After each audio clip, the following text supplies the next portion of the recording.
Nah, jadi project yang lagi Nathan bawain itu kok namanya VSPN Project kok. Nah, VSPN Project sendiri itu membahas tentang isu-isu sosial yang ada di Indonesia kok. Nah, fokus kita itu ada di kualitas hidup. Kualitas hidup sendiri kok itu terbagi menjadi dua faktor.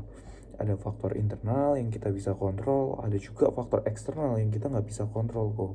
Contohnya seperti orang yang buang sampah sembarangan, pencemaran lingkungan, pencemaran udara, yang akhirnya mungkin mengakibatkan lingkungan di sekitar kita kok cukup memprihatinkan ya kok.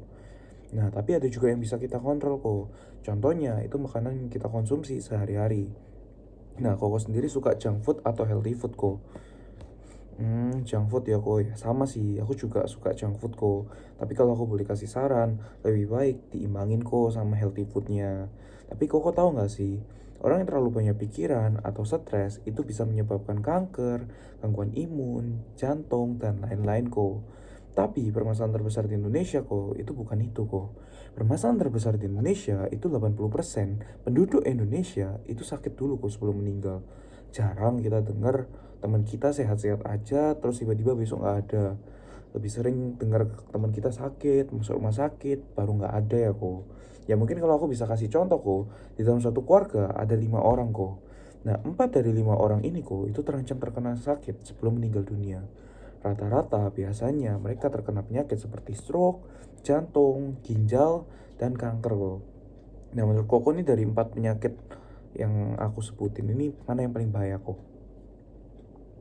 Hmm, Kanker ya kok ya.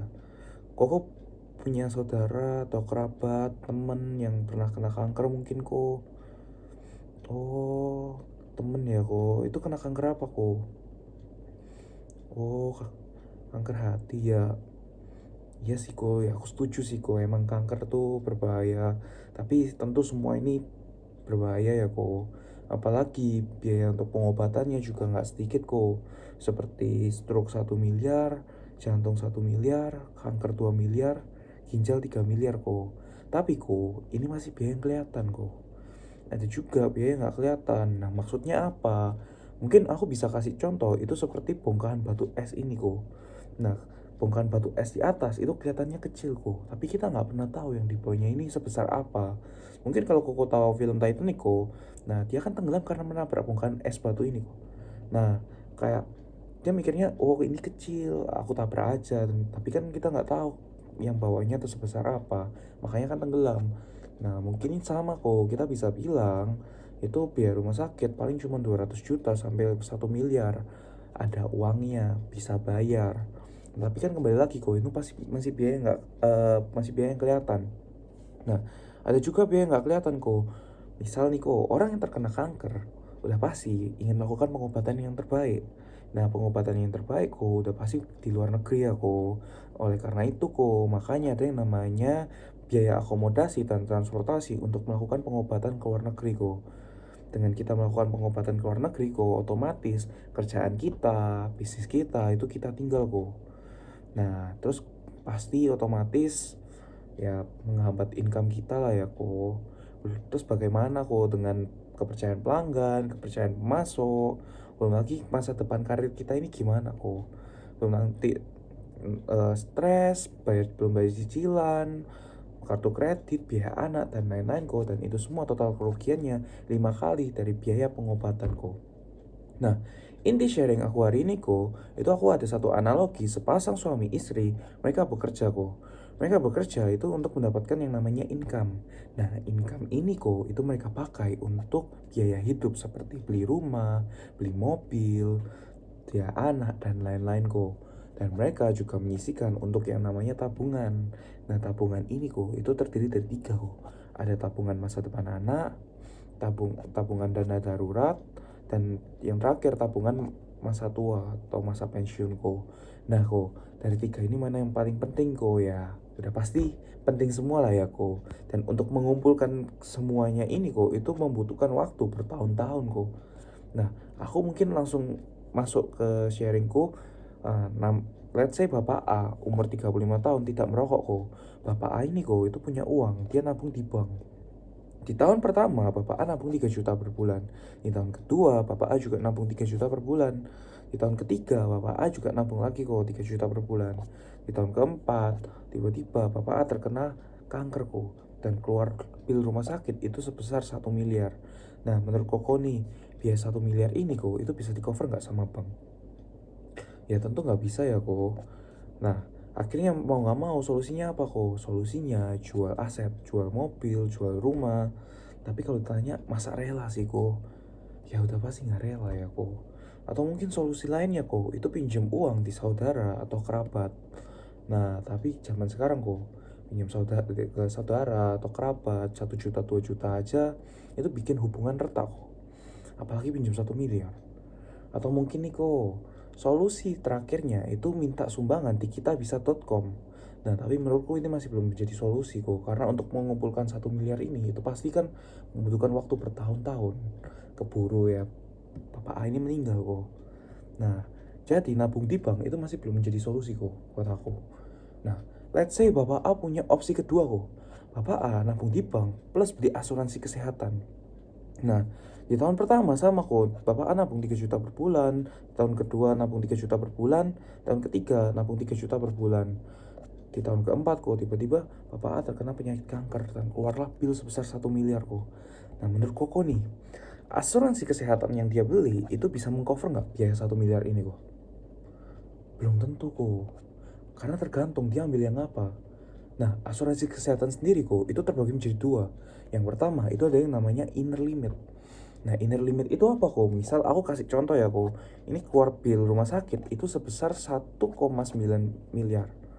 Nah, biaya yang disetujui oleh pihak asuransi itu cuma sebesar 7% kok. Atau kurang lebih harus nombok lagi 1,7 M kok. Nah, kita kan beli asuransi kesehatan itu untuk mengcover kesehatan kita kok.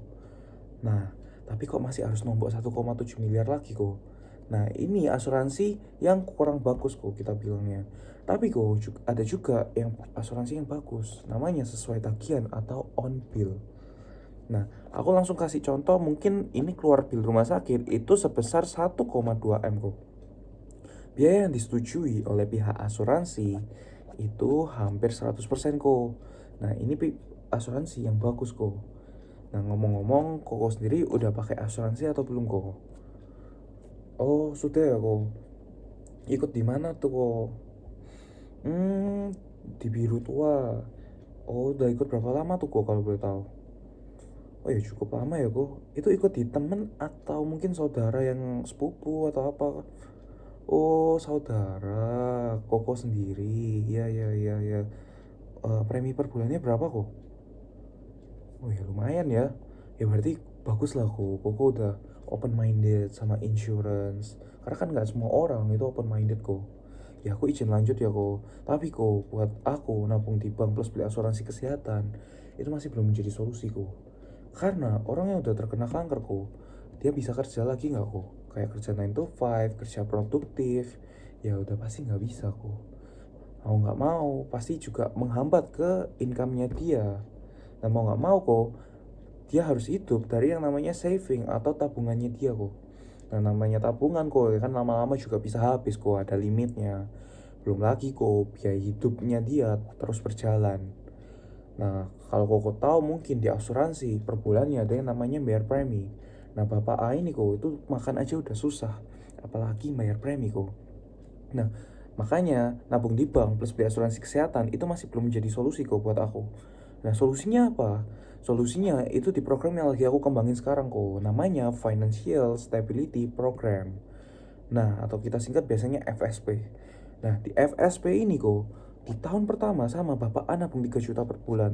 Di tahun kedua sampai tahun ketiga juga nabung 3 juta per bulan.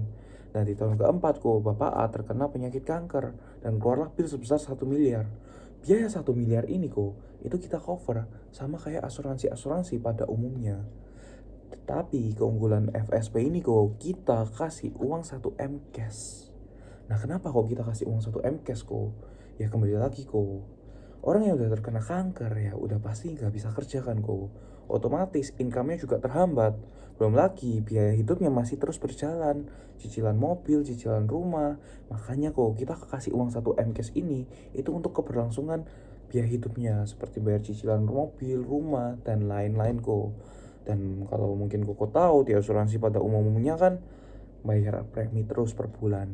Nah, di program ini kok, FSP ini, di bulan-bulan berikutnya itu nggak usah bayar premi kok atau iuran. Sampai kapan? Sampai usia 65 tahun dan itu dijamin kok. Karena buat apa nih kok? Kita kasih uang 1 M cash, tapi kalau bulan-bulan berikutnya kok jangan lupa bayar iuran lagi ya. Ya kan sama aja kok kita minta uang 1 M cash ini kembali secara pelan-pelan. Ya kita nggak mau kok. Kita fokus sama keberlangsungan hidup nasabah kita kok. Makanya namanya Financial Stability Program. Itu untuk menstabilitaskan finansial seseorang kok. Nah, let's say nih kok, Bapak A itu udah melakukan pengobatan 1 tahun, 2 tahun, tiba-tiba terjadi komplikasi meninggal dunia kok. Nah, kita kasih uang 1 M cash ini untuk keluarga yang ditinggalkan kok. Untuk istri, untuk anak-anak. Ya memang kok, uang 1 M cash ini itu nggak bisa menggantikan nyawa seseorang. Tapi setidaknya Bapak A ini kok itu meninggalkan warisan, bukan meninggalkan utang. Atau let's say deh kok, Tuhan ngasih kesempatan kedua, sel-sel kanker di dalam tubuhnya itu hilang kok. Nah tapi kok waktu pulang dari pekerjaan Bapak A mengalami kecelakaan, kita kasih uang 1 M cash lagi kok. Dan kita kasih yang namanya kartu sakti. Nah kartu sakti ini apa? Kartu sakti ini itu untuk biaya rawat inap di seluruh rumah sakit Asia dengan fasilitas VIP class one bed plus kamar mandi dalam. Dan itu on bill cashless kok. Nah, dari semua penjelasanku, mana yang paling bagus kok? Yang pertama nabung di bank, yang kedua nabung di bank plus beli asuransi kesehatan, yang ketiga di FSP kok.